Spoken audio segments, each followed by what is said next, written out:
Hai minasan konnichiwa, kali ini kita akan belajar mengenai perkenalan diri atau dalam bahasa Jepangnya Jiko Shokai. Nah, buat apa sih belajar Jiko Shokai atau ngapain sih perkenalan pakai bahasa Jepang? Nah, misalkan kalau kalian nanti mau ke Jepang atau kalian punya teman orang Jepang atau kalian misalkan mau nyari pengalaman kerja di Jepang, nanti kan kayak karyawannya teman-teman kalian bahasa apa orang-orang Jepang gitu ya. Kan bisa dipakai itu kan ya. Materi ini juga sekaligus sebagai perkenalan dalam belajar bahasa Jepang atau bisa disebutnya introduksi dalam belajar bahasa Jepang ya. Nah, buat kalian yang udah ngerti atau udah paham banget nih dalam belajar kayak gini, misalkan kalian udah jago banget gitu bahasa Jepang kayak nggak perlu ini. Nah, itu kalian boleh bantu teman-teman kalian yang belum ngerti, dan kalau kalian belum ngerti atau belum paham, simak video ini baik-baik ya.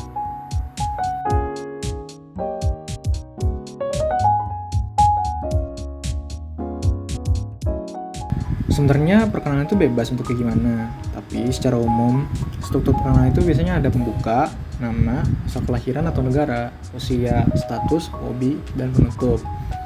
Nah, perlu diketahui komponen utama dalam perkenalan sini cuma ada 3, pembuka, nama, habis itu penutup. Kalian boleh aja pakai 3 elemen ini dalam perkenalan, kayak contohnya cuma pembuka hajimemashite, terus habis itu nama Agus Purwanto Tomoshimasu, habis itu penutup Yoroshiku onegaishimasu. Itu sebenarnya nggak apa-apa, nggak masalah gitu. Tapi kalau misalkan kalian perkenalannya mau diperpanjang lagi, itu boleh-boleh aja. Apapun sebenarnya bisa ditambahin ke komponen perkenalan, tapi semuanya tergantung kondisi. Kayak kalian lihat kondisi dulu. Contohnya, kalian boleh aja nyatain pengalaman kerja ketika kalian lagi melamar kerjaan gitu. Yang pertama ada pembuka. Nah, dalam bahasa Indonesia, perkenalan itu biasanya diawali dengan selamat buka, kayak halo atau selamat pagi, siang, sore, dan seterusnya. Nah, dalam bahasa Jepang juga sama. Perkenalan biasanya diawali dengan konnichiwa, hajimemashite, dan lain-lainnya. Yang kedua ada nama. Nah, cara perkenalan dalam bahasa Jepang, itu biasanya sebut nama, habis itu di belakangnya ditambahin tomoshimasu atau toimasu. Atau boleh pakai watashi no namae wa, habis itu sebut nama.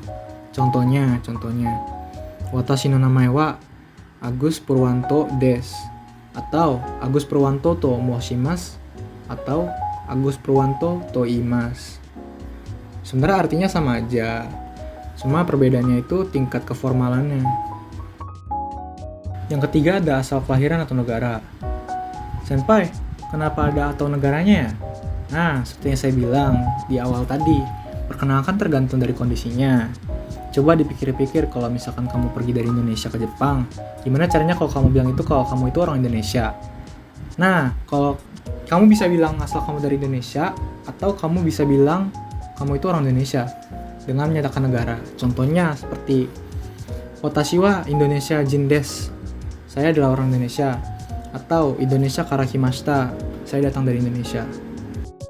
Kalau kamu mau nyatain asal, kamu bisa pakai shushin, contohnya Bekasi shushin desu, atau bahasa Indonesianya asal Bekasi.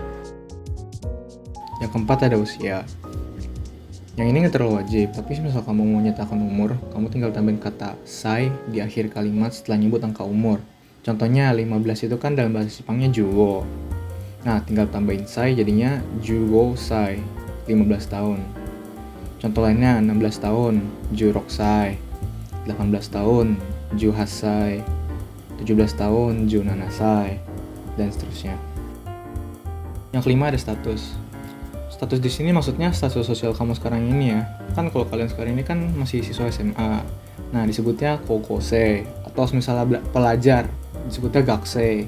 Atau contoh lainnya kalau misalkan mahasiswa disebutnya daigakusei. Karyawan disebutnya kaishain. Pegawai negeri disebutnya komuin. Pengangguran disebutnya mushoku, dan seterusnya. Yang keenam ada hobi. Pola kalimatnya untuk nyatakan hobi itu shumi wa ... des. Jadi titik-titiknya itu diisi dengan hobi tapi dalam bahasa Jepang. Kayak misalkan hobinya itu main bola itu kan sepak bola itu dalam bahasa Jepang itu kan saka. Nah, jadinya shumi wa saka des.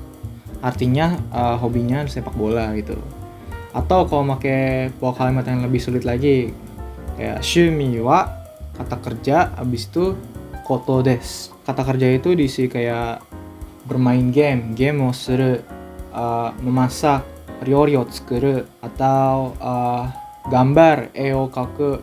Jadi tinggal diisi itu aja sih, kayak titik-titiknya ditambahin itu. Jadi contohnya hobinya bermain game. Kan game itu game wo suru. Nah, ditambahin jadi shumi wa game wo suru koto desu. Artinya hobi saya bermain game.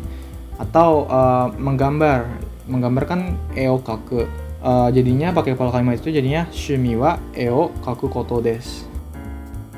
Yang terakhir ada penutup. Nah, dalam perkenalan bahasa Jepang, perkenalan itu pasti selalu diakhiri dengan yoroshiku onegai shimasu gitu. Itu kayak udah elemen wajib banget gitu, sama dari hajimemashite, terus nama, terus yoroshiku onegai shimasu. Kalau nggak ada itu tuh udah bukan perkenalan lagi namanya itu. Nah, sebenarnya arti dari kata ini tuh bermacam-macam gitu, tergantung kondisi. Tapi arti umumnya itu mohon kerjasamanya atau senang berkenalan dengan Anda gitu. Nah, dengan gitu, yoroshiku onegai shimasu itu bisa dijadikan tanda sebagai akhir dari perkenalan. Nah, udah ngeliat strukturnya kan tadi udah tuh teori tuh. Nah, kira-kira gimana sih contohnya gitu ya? Nah, coba kita dengar ya. Hajimemashite, Farodi to moshimasu. Tokyo Daigaku no 2年生です。インドネシアから来ました。趣味は絵を描くことです。至らない点が多いかもしれませんが、頑張りますのでよろしくお願いします。Komponen yang ada di perkenalan ini ada pembuka, status, asal, hobi, lalu penutup. Di perkenalan ini, Faraldisan menggunakan tomo shimasu untuk perkenalan namanya. Kemudian statusnya Tokyo Daigaku, artinya Universitas Tokyo. Kemudian ada partikel no disambung dengan ninensei dari kanji ni 2, nen tahun, dan sei digabung menjadi mahasiswa tahun kedua. Kemudian dia menggunakan pola kalimat kara kimashita yang artinya datang dari Indonesia. Shumi wa e o kakukoto desu, artinya hobinya menggambar. Kemudian diakhiri dengan yoroshiku onegai shimasu. Kalimat sebelumnya dari yoroshiku onegai shimasu itu artinya mungkin dia punya banyak kekurangan, tapi dia akan berusaha sebaik mungkin. Nah, kata ini terkesan merendah diri, tapi ingat, terlalu merendah diri itu nggak terlalu bagus. Jadi kalimat ini sebenarnya boleh dipakai, tapi jangan terlalu sering. 皆さんこんにちは。はじめまして。大空春也と申します。出身は東京都足立区です。家族は母が一人。父はいません。有名ではありませんが、プロボクサーです。どうぞよろしくお願いいたします。今年彼女と結婚します。彼女の名前は天童美優です。千葉県成田市出身です。明日美優の家族と会います。緊張します。 Minasan konnichiwa kalau ditranslasi ke bahasa Indonesia itu artinya halo semuanya. Konnichiwa itu salamnya. Dalam bahasa Indonesia itu bisa diartikan sebagai halo atau selamat siang. Terus ada hajimemashite, Ozora Haruya to moshimasu. Nah, hajimemashite artinya salam kenal atau perkenalkan. Habis itu Ozora Haruya itu namanya. Nah, tomoshimasu ini bisa diganti dengan desu atau imas, seperti Ozora Haruya desu atau Ozora Haruya to imas. Tapi dia di sini pakainya tomoshimasu karena lebih formal gitu. Terus shushin wa Tokyo to Adachiku desu. Nah, shushin itu artinya asal, tempat lahir. Jadi misalkan asalnya dari Bekasi, jadinya shushin wa Bekasi desu.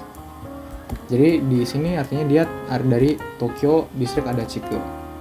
Nah, habis itu kazoku wa haha ga hitori, chichi wa imasen. Dia bilang dia keluarganya di keluarganya ada ibunya, tapi ayahnya udah nggak ada. Nah, oke, misalkan mau nambahin anggota keluarga, kayak misalkan kakak perempuan saya ada satu. Kan kakak perempuan itu bahasa Jepangnya ane. Nah, ane ga hitori.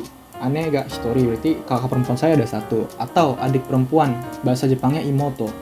Adik perempuan saya ada dua, imoto ga futari. Jadi bisa ditambahin kakak perempuan, kakak laki-laki, atau adik perempuan laki-laki, atau ya apalah gitu ya. Habis itu ada yume dewa arimasen ga puroboksa desu. Nah, artinya dia itu tidak terlalu terkenal, tapi dia tuh petinju profesional. Jadi dia menegaskan bahwa dia itu petinju profesional tapi belum terlalu terkenal gitu ya. Kemudian di akhir ada dozo yoroshiku onegai itashimasu. Nah, ini penutupnya ya, berarti udah kelar gitu perkenalan dirinya dia itu. Nah, setelah itu tuh ada Lanjutan dari ini tuh Ozora Haria memperkenalkan pasangannya gitu. Bisa bilang pacarnya. Materi perkenalan orang lain itu bisa dibahas di hari lain ya. Untuk sekarang segitu aja dari saya. Terima kasih.